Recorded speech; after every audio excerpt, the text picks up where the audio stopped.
তিনি হইলেন দয়ার সাগর, জানেন তো সবাই। মুখে আল্লাহ বলি, ওরে মুখে আল্লাহ বললি, স্মরণ করি বীর মুর্শিদের নাম। গর্বে দলেন মা জননী, বাবার সালাম বলি এক ঘটনা। ওরে বললি এক ঘটনা 2011 সালে, এক রশিতে দুইজন ফাঁসি গাছের ডালে, জেলা মাগুরাতে। ওরে জেলা মাগুরাতে পিরোজপুরে কুঙ্কালিয়া গায়, খৈজের নামের ধনীর ব্যক্তি ছিল সেই জায়গায় বড় অহংকারী। ওরে বড় অহংকারী কটগাছারি মনে করতো না, নিজের জোরে নিজেই চলতো, অভাব ছিল না তাহার ছেলে দুটি।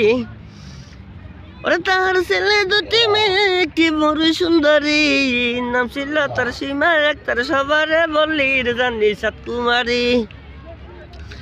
ওরে জানো চাঁদকুমারী খুব সুন্দরী, দুষ্ট সেদুলাই, মিষ্টি হেসে কথা বলা এটাই তার স্বভাব। একদিন রুবেল মমিন, আরে একদিন রুবেল মমিন পুকুর ভরে আম কাটিয়ে খায়, এমন সময় সীমা আক্তার স্কুলেতে যায়। মমিন দেখতে পেল, ওরে মমিন দেখতে পেল আর বললিল দুস্থ রে আমার। আর রুবেল বললে, মমিন ভাই গো বাড়ি কোথায় তার আগে জানতে হবে। ওরে আগে জানতে হবে, এবার তো বেসন বাড়িতে যাই। মাঝে মাঝে তোরই জন্য বাবার মাঝে খাই, বন্ধু চল বাড়ি যাই।